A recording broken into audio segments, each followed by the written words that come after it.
السلام عليكم، اهلا بكم على قناة وصفات نود. اليوم هنحضر حلة توست البارد بطريقة سهلة جدا، طعمه مميز بجد، لازم تجربوه.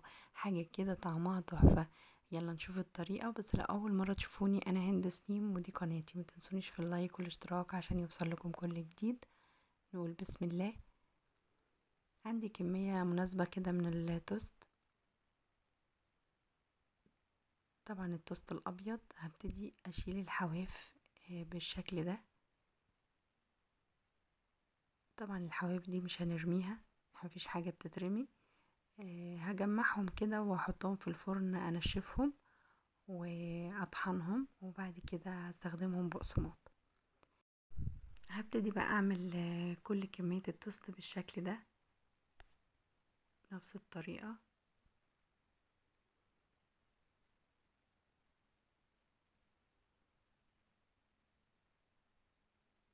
هبتدي بقى اجيب القالب بتاعي.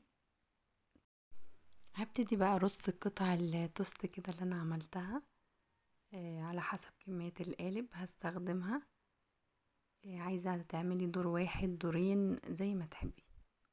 برضو زي الكمية اللي هنسقي بيها التوست برضو هنزودها حسب كمية التوست اللي احنا حطيناها في الصينية.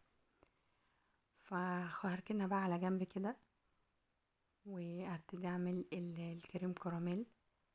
اسخن بقى السخان كده بتاعي واضيف عليه الحلة. وعندي بقى هنا هستخدم الكريم كراميل الجاهز، يعني مش هنحتاج نتعب في حاجة. هو مجرد هنضيف الحليب وهنضيف عليه الكراميل الجاهز وخلاص. انا هنا استخدمت كوبايتين من الحليب، عليهم كيسين من الكريم كراميل. وطبعا على حسب الانواع اللي انت هتجيبيها من الكريم كراميل اللي مكتوب على العلبة، اذا كنت هتستخدمي كوباية حليب او كوبايتين. هنا بقى ضفت الكوبايتين الحليب وعليهم كيسين من الكراميل. الكمية دي كانت مناسبة جدا معايا. مجرد بس ضفت حوالي 4 قطع كده من التوست. اول بقى ما يخش معايا كده في الغلية الاولى هيبقى كده تمام قوي. اجيب بقى القالب بتاعي واللي انا حطيت فيه بقى التوست، وابتدي اسقي بقى التوست كده بالكريم كراميل اللي انا عملته. ولازم تسقيه طبعا وهو سخن، يعني بالشكل ده. حاولي غرقيه كده كريم كراميل عشان التوست كده يتشرب منه ويديكي نتيجة احلى. هبتدي بقى احطها في التلاجة كده نص ساعة لحد ما تتماسك. واعمل بقى الطبقة التانية. عندي حوالي 7 قطع من الجبنة الكريمي، عليهم نص كوباية من السكر البودرة، وكوباية من الحليب المكثف المحلى، ده انا عاملاه برضو في البيت. هخلطهم كويس جدا. طبعا كمية السكر هنا عالية شوية، فاللي حابب يستغنى عن نص كوباية السكر البودرة مفيش اي مشكلة.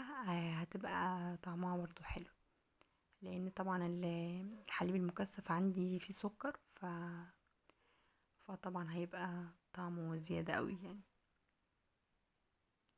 هفرده بقى كويس جدا كده على التوست، وبعد كده اضيفه احطه بقى في التلاجة حوالي 10 دقايق كده لحد ما ادوب بقى الشوكليت اللي انا هضيفه على الوش. عندي نص قالب من الشوكليت، عليه نص كوباية من الكريمة، وحطيته في الميكروويف كده لحد ما داب معايا بالشكل ده. واضيفه بقى على وش الطبقة التانية بالطريقة دي. ووزعيه بقى كويس جدا من الحواف وهيتوزع معاكي بمنتهى السهولة. والتزيين بقى حسب الرغبة، يعني اي نوع شوكولات عندك، شوكولات ابيض هتطلع تحفة. انا استكفيت بقى بالطريقة ديت. اداني الشكل البسيط ده. حطيته بقى في التلاجة كده 10 دقايق كمان لحد ما يتماسك، وهيطلع معاكي بالجمال ده. شايفين؟ نبتدي بقى نقطعها بالطريقة دي. اصلا السكينة ماشية سلسة جدا، وباين جدا على شكلها الكريمي الرهيب. ان طعمها تحفة. شايفين الجمال؟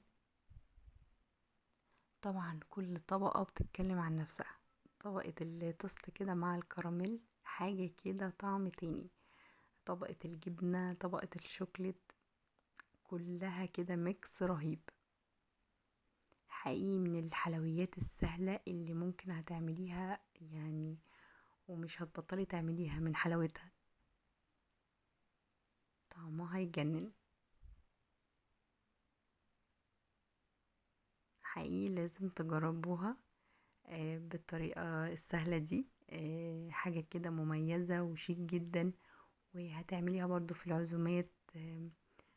اي ضيف جالك مش هتحتاج منك اي وقت. حاجة كده رهيبة وبشكلها وطعمها المميز. شايفين حلاوتها؟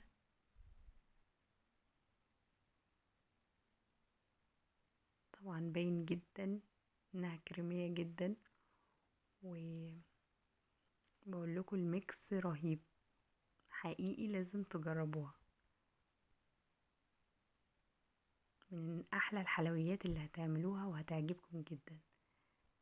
بتمنى ان شاء الله تجربوها، واشوفكم على خير. باي باي.